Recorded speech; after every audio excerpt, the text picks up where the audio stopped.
Hey, what's going on, guys? Today we're going to be talking about our 5 steps to start your own Kendama community in person. What this means: jam, session, school club, whatever you name it. These are 5 steps to do just that. Nick and I have been a part of Kendama sessions and jams since 2014. It was 2 years in to when we found out, whoa, my gosh, we went to our first Kendama jam and we found out, wow, we can actually get together with people. And it doesn't have to be a Kendama event. You know, it can just be an organized gathering whenever a person really wants. And that was a kind of a breakthrough for us. I mean, it took 2 years to go to one. Fast forward 2 years after that, we started hosting our own jams in the Seattle area, and that led to consistent jams from 2016, 17, every single week, almost until 2022, 2023, when Nick and I left the state of Washington. We started out with Kendama Seattle in 2017, and then we ended with this, probably something that you guys, a lot of you guys know of, UW Kendama at the University of Washington, weekly jams, and having a lot of success there, sustaining and building a community within the Seattle area as well. So in this video, we're going to go over our top 5 steps to help you guys do that just for yourselves in your own community. Let's go.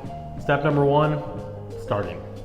Now this is the simplest yet hardest thing for many players to do because of all the misconceptions we have about the prerequisites we might need to start our own club, to start our own jam, to start our own sessions. We grew up thinking we had to be pro to start hosting our own thing. We have to be pro, we have to be attached to a sponsor in order to have this authority to command, hey guys, we're gonna be here at this place, this time of day, whatever it may be, we're gonna be here. We thought we needed to be sponsored in order to do that, but the reality is you don't have to be pro, you don't have to be sponsored, you don't have to have prizes, you don't have to be this important person, this person that is known in your community. You just need to be someone who takes action. And so to start, it's actually quite simple. Now in 2024, it's easier than ever to get a jam up and running. We not only have Instagram, not only Facebook, Reddit, Discord, we also have the Kendama Depot map. And all of these things make it so easy to find players that might be near you, and in turn, making it easier to host your very first jam.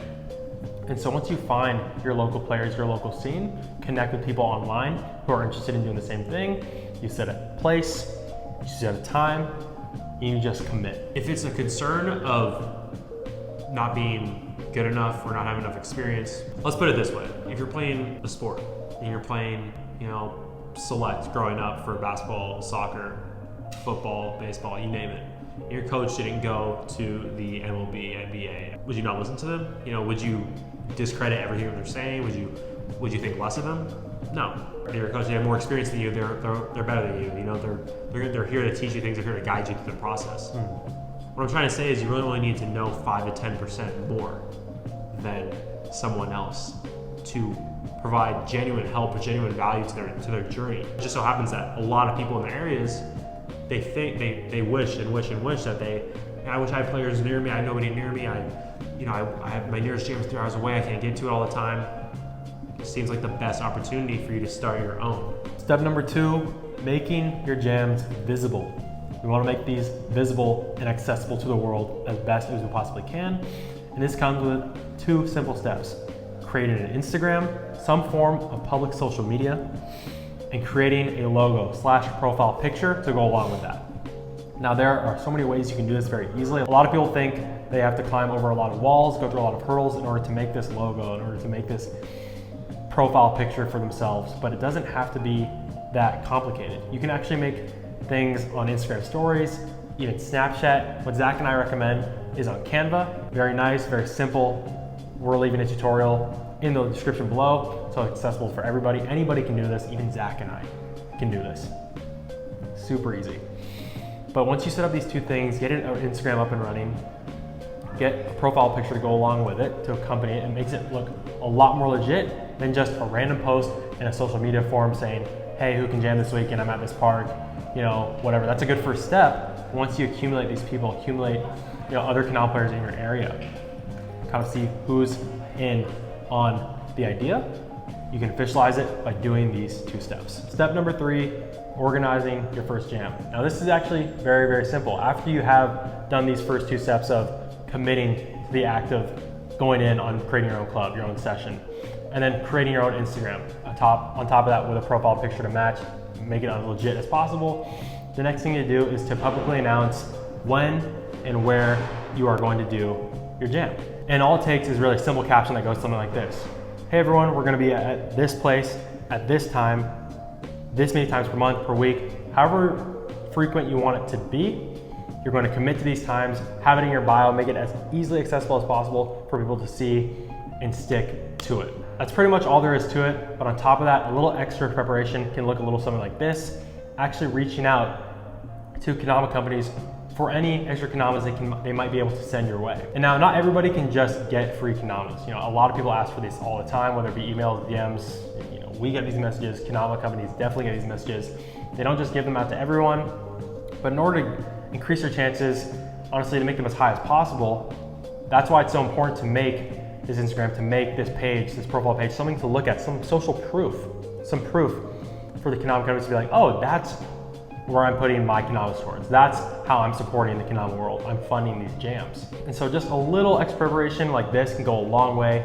Send a nice message to your favorite company for a chance for them to send what they think is the best Kendama in the world to you, so you can do a better job at spreading Kendama in your own local area. Just taking comparison, for example, a random player who asks for free Kendamas with no context, probably no profile picture, no proof that they're going to be doing anything. Why would they need?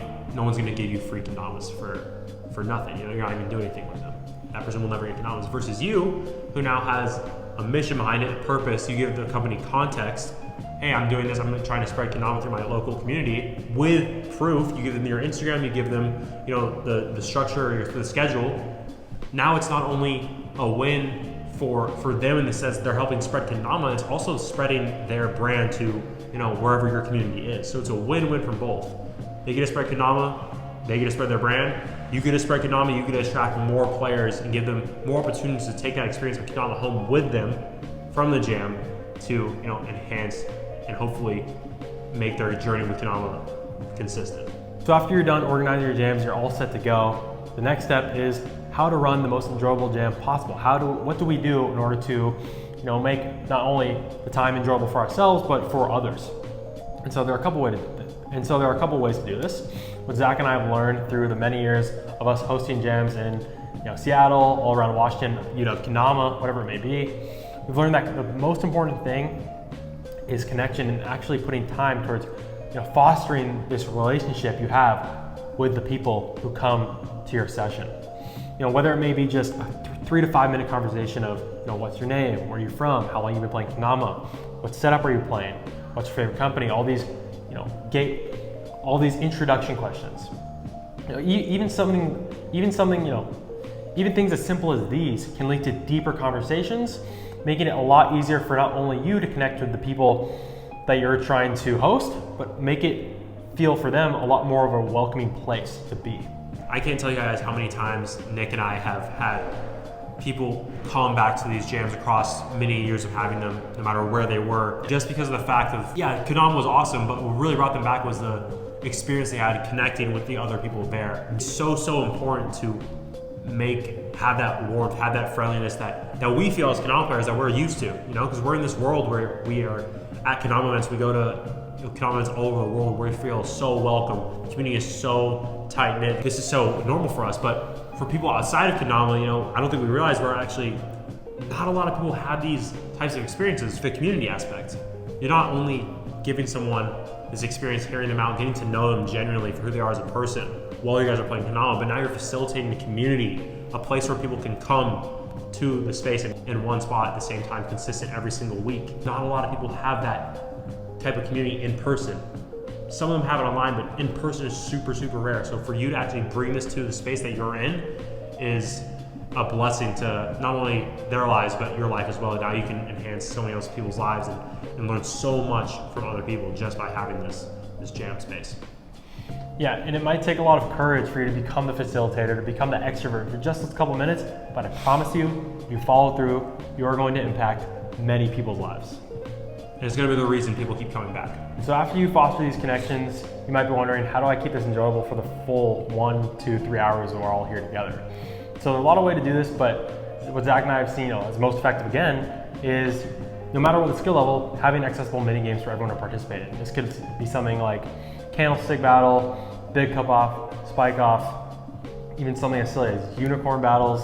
I mean, anything, you know, no matter what age, whether they're 5, 10, 20, doesn't matter. Something that everyone can participate in. And so you have these for the beginners here, and for the intermediates, when people start getting more advanced, start coming to jam after jam, improving, you can start doing things like Ken games, games of pop, spike offs again, speed ladders, relay races, one up. There's so many different games to play out there that make the jam interesting and give something that people to look forward to jam after jam after jam, especially if there's a prize on the line, something to compete for, right? People love to compete no matter who it's against. So having these things at your disposal to expose to people will not only make it a more enjoyable jam for them, but also for you as well. Finally, step 5, community expansion. Now, how to grow your jam is something that a lot of people stress about. They worry about, and how's this ever going to get bigger? How is this ever going to become something that people are talking about? Well, a big factor that plays a role in that is social media presence. And so this can be achieved, by simple, and so this can be achieved by simple consistency every time you have a jam. What I mean by that is coverage. You want to have significant coverage of the jams, the clubs, the sessions you are hosting. Zach and I did a lot of this when we were hosting UW Kendama jams back when we were still seniors in university. Every single jam, twice a week, we'd be out there taking stories, getting videos for a post, for future jam posts, for reels, whatever it may be. We just wanted the people to know that we exist. And so we used story highlights, we used reels, we used pictures, anything we could to get the message out there, like, this is UW Kendama, this is what we're about, here's what times we're playing, come find us. That was our main mission. Yeah, and it really only takes an extra 5 to 10 minutes sometimes to get these stories, guys. It doesn't have to take the entire length of the jam. Just getting some social proof, some photos, some videos, so you can smack together some stories, some edits later to really show the world what amazing things you're doing at the jams, how much fun people are having. That translates to people through the screen. The more you have of those, the more likely people are going to show up to jams in the future. Hope this helped. This has definitely been amazing impact in our lives having our own jams throughout the years. If you have any suggestions of what you want to see filmed in the future, what we want to discuss, please leave a comment below, and hope that helps. See you guys next time. See you guys later. See you guys later. What's up?